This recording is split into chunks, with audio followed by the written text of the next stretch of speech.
Now imagine a year when progressive rock was at its absolute creative peak. Bands were fearless, blending rock, classical, jazz and pure experimentation into albums that really defined the genre. So 1974 wasn't just another year in music, it was a revolution in sound. And today I'm looking into some of the masterpieces that prove why this year was another superlative year in progressive rock history. Beginning with Phaedra by Tangerine Dream, which really marked a turning point in electronic progressive music, using sequencers to create vast hypnotic landscapes. Now, the album pushed rock audiences into new territories and far from guitars and drums into deep cosmic sound spaces. Its improvisational approach made each track feel alive, almost breathing. With haunting atmospheres, it was both minimal and massive at the same time. That takes some doing. And this album cemented Tangerine Dream as pioneers of electronic prog. Now, Camel's Mirage is a blend of melodic grace and technical skill. The tracks weave in and out of jazzy improvisations and classical influences. It's an album that balances accessibility with complexity, never losing emotional impact. Songs like Lady Fantasy became fan favourites for their epic structures. This record elevated Camel really into prog rock royalty. Now, although Queen are often remembered for stadium anthems, Queen 2 is one of their most progressive statements ever. The album's structure, split into side white, side black, really shows that theatrical and experimental ambition that they displayed at the time. Brian May's layer guitar orchestrations were groundbreaking. It's heavy, it's dramatic and filled with fantasy storytelling. This is the Queen album that prog fans hold closest to their hearts. The self-titled debut from Kansas introduced a uniquely American take on progressive rock. The band fused heartland rock with symphonic arrangements. Songs carried both intricate instrumental passages and radio-ready hooks. Their violin-driven sound gave them really a distinct identity in the crowded progressive rock scene of the time. It was a bold start that hinted of greatness to come. Frank Zappa's Apostrophe walks the line between satire and musical brilliance, with complex arrangements and absurd humour. It's prog rock with a wink. The musicianship is jaw-dropping, featuring dazzling guitar work and rhythmic shifts. Tracks like Don't Eat the Yellow Snow became cult classics. Zappa proved that prog could be funny, weird and virtuosic all at once. Now, Starless and Bible Black shows King Crimson at their most experimental and improvisational.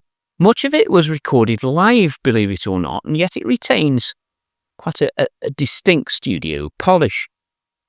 The music stretches from chaotic freeform passages to delicate haunting moments. It captures the band's raw energy and constant reinvention, a daring record that laid groundwork for their next masterpiece. Hero and Heroine was Straub's at their most powerful and symphonic this year. It blends folk influences with majestic progressive rock. The album deals with themes of struggle, resilience and personal conflict. Its arrangements are lush, dramatic and full of emotional weight. For many fans, it stands as the band's defining moment. Now, Procol Harum had already cemented themselves with Whiter Shade of Pale, but this album showed their prog evolution. It combined classical grandeur with bluesy rock roots. The songs are cinematic, filled with striking imagery and mood shift. Gary Brooker's vocals soar over intricate instrumentation. It's a bold, often overlooked gem in their discography. Rick Wakeman's Journey to the Centre of the Earth is one of the boldest undertakings in prog history. Based on Jules Verne's novel, Wakeman blended orchestra, choir and rock band. It's dramatic, it's theatrical and unapologetically ambitious. Every section feels like a scene in a grand musical adventure. Wakeman proved keyboards could lead prog into new realms of storytelling. Now, Focus brought a unique Dutch flair to progressive rock, and their Hamburger Concerto is their crowning achievement. It's the title suite in a multi-part epic inspired by classical concertos. The band balances playful melodies with virtuosic musicianship. Tish Van Leer's flute and Jan Akkerman's guitar interplay really shine throughout. It's quirky, it's brilliant, and undeniably progressive. So the Barclay James Harvest album, Everyone is Everybody Else, blends progressive rock with strong melodic sensibility. The songs are heartfelt, often quite political, yet musically ambitious. The band created lush soundscapes without losing emotional directness. It's an album that feels both personal and universal. Barclay James Harvest proved prog could speak to the soul as much as to the mind. After Tubular Bells, Mike Oldfield followed this up with the pastoral masterpiece Hergest Ridge, and this is much more subtle, flowing like a single long-form composition. It captures the tranquility of the English countryside with layered instruments. The music shifts between serene beauty and powerful crescendos. Oldfield showed prog could be as peaceful as it was grand. El Dorado was Jeff Lynne's vision fully realised. It's a concept album that leans heavily on orchestral arrangements.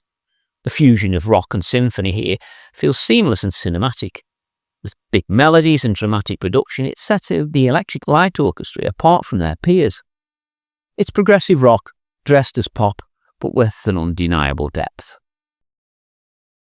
Old favourites Gentle Giant pushed complexity to new heights with their record The Power and the Glory.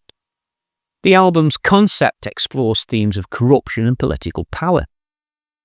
And musically, it's full of intricate counterpoints, shifting time signatures and bold experimentation, yet it never really feels cold. There's a strange warmth in their eccentricity.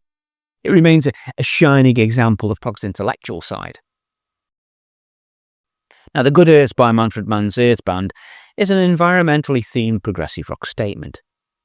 Its music is both grounded but expansive with a strong rock backbone. Manfred Mann's keyboard textures give the album a futuristic edge. The band combines accessibility with thoughtful lyrical themes. It's a record that resonates even more today. Read by King Crimson is a towering achievement, one of prog's heaviest statements. The riffs are crushing, yet the arrangements remain really quite sophisticated. The album's closing track, Starless, is a monumental piece of progressive art. It marked the end of Crimson's 70s era with an unforgettable bang. Many still consider it the greatest progressive rock album ever made. Now, Warchild blended Jethro Tull's folk prog roots with theatrical rock. Originally conceived as part of a longer film project, it retained cinematic qualities. The songs balance wit, melody, and Ian Anderson's sharp lyrics. It's playful yet musically intricate, showcasing Tull's versatility. It's a fascinating snapshot of the band in transition. Now, the album Crime of the Century gave Supertramp their breakthrough. It's sleek, melodic, and full of prog sensibilities without being overindulgent. Songs like School and Dreamer balance catchy hooks with layered arrangements. The production is pristine, making it one of the best-sounding albums of the era. And it proved that progressive rock could be both popular and profound. The Lamb Lies Down on Broadway is Genesis at their most ambitious and theatrical. It's a sprawling double album. It tells a surreal story full of strange characters. Musically, it shifts from delicate passages to chaotic intensity. Peter Gabriel's performance is unmatched in its drama and imagination. It's a prog rock opera that really remains endlessly fascinating. And finally, on this edition, we have Yes, who took a harder jazzy direction with their release, Relayer. The centerpiece on it, The Gates of Delirium, is a 20-minute epic of war and resolution. Patrick Moraz's keyboards brought fresh fire to the band's sound. It's complex, fiery, and absolutely unrelenting. A bold, daring record that shows Yes at the most adventurous. So 1974 wasn't just another year for progressive rock, it was the year when the genre stretched to its limits and beyond. From electronic landscapes to orchestral spectacles, the From heavy riffs to surreal storytelling, these albums remain timeless. So which of these records is your personal favourite? This list is my pick from the year, but I would love to hear more from you guys out there on any other albums that I should have included in this video. If there are enough suggestions, I may be able to make a further episode on this wonderful year. Now I have another video here that I need you to watch right now, and is one that I know you are simply going to love. I'll see you over there.